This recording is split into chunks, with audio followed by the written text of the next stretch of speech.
الحمد لله النهارده انتهينا من احد اعمالنا في شقه على النيل. الحمد لله طلعت بشكل كويس. احنا راعينا انها ممكن تكون سيمبل الى حد ما، السقف فلات، الفيو هنا كويس، فاحنا عايزين يكون التركيز اكتر على الفيو اللي بره. اعتمدنا في الاضاءه هنا فيها على 3 نجفات دول المين لايت بتوعنا، بالاضافه لاضاءه ثانويه اللي هي الليد بروفايل والسبوت. ودايما نخلي بالنا ان احنا نراعي توزيعه الاضاءه بشكل كويس، او نفهم ان في اضاءه ثانويه وفي اضاءه رئيسيه وفي اضاءه ديكوريه، علشان في النهايه ما نجيش بعد ما نخلص الشغل نلاقي ان الاضاءه خافته او منظرها ضعيف او مش مريحه للعين او زايده عن اللازم. ده كله بيكون ناتج ان انت مش فاهم ان الاضاءه الرئيسيه حاجه والثانويه حاجه والديكوريه حاجه. فهنا كان ال3 نجفات دول هم الاضاءه الرئيسيه بتاعتنا. السفره بتاعتنا هتتحط في المكان ده، لسه طبعا هيستكمل اعمال الفرش، والانتريه هيبقى هنا مقابل للتي في يونت، بالاضافه للركنه هتبقى في المكان ده.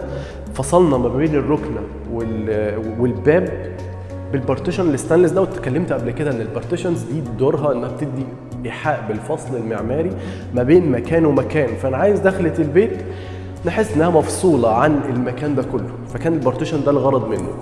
استخدمنا طبعا مرايه. بفضل دايما في موضوع دخلة البيت ان انا احط مرايه لانها بتديني ايحاء بالوسع، ولكن هنا ما شاء الله المساحه كويسه فمدياني شكل ديكوري فخم.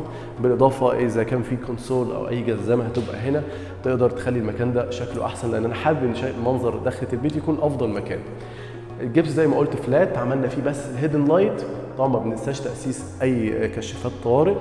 برضو حطينا هيدن لايت على الستاره بيدي منظر جميل جدا على الستاره هنا. وكان استخدامنا للوزر هنا الوزر الخشب.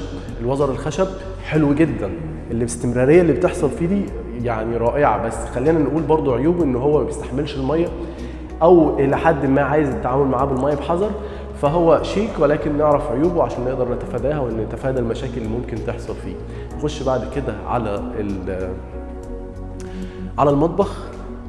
المطبخ اتكلمت قبل كده لازم يبقى بابه في النص، والناس جادلتني كتير. تعالوا كده هنا نشوف ازاي بابه في النص. الباب في النص يا جماعه بيدينا استخدام لليمين والشمال، وده بيكون افضل لو مفيش باب للمطبخ، لان من الطبيعي ان مفيش باب للمطبخ. تمام. نخش على المطبخ. كان في ثلاجه، قدرنا نستخدم يكون في هنا ثلاجه، قدرنا نستخدم المكان ده كله كحوض تحت قريب من الشباك، والبوتاجاز في الوش. فالمطبخ لو كان الباب ده اتنقل على الشمال هنا، ما كنتش اقدر احط حاجه هنا خالص، او على الاقل بامتداد متر من الباب. فنراعي دايما نقطه ان الباب المطبخ يكون في النص. استخدمنا ليد بروفايل بالمنظر ده في الطرقه. دي غرفه غسيل، هي مجرد غرفه فاضيه ما فيهاش حاجه. كان بسطنا الشغل هنا في غرف الاطفال تماما، مجرد بيت نور، نجفه بسيطه جدا، هيبقى في سراير هي اللي هتاخد الشكل الديكوري، ولكن بسطنا في الشغل التشطيبات اللي اتعمل فيها.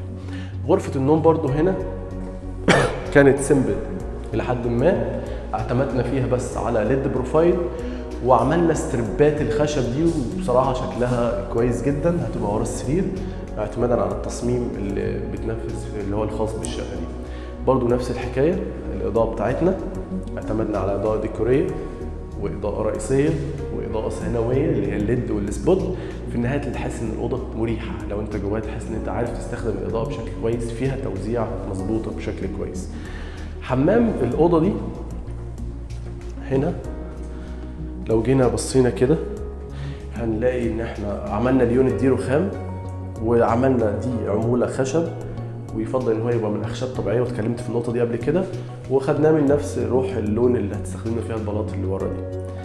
الشاور طبعا احنا مستخدمين هنا بلاط كراره مع الجبسون بورد اللي هو اللي فيه هيدن لايت في الجنب او الجاب اللي في الجنب، فحبينا ان اللون الاسود ده يمشي مع الكراره، بيكون شكله كويس جدا زي ما انتم شايفين كده. طبعا ما استخدمناش هنا الكومبينيشن اللي هي المعلقه، يعني في بعض الحاجات حبينا ان احنا نوفر فيها شويه لانها غرفه نوم، فكان العميل شايف ان احنا ممكن نخلي الكومبينيشن المعلقه في حمامات الضيوف فقط. حمام الضيوف استخدمنا فيه اللون الاسود، واتكلمت قبل كده عن اللون الاسود ان هو فخم جدا، بالاخص لما بيكون مطفي. كانت تقسيمه الحمام هنا ان لو دخلنا جوه الحمام كده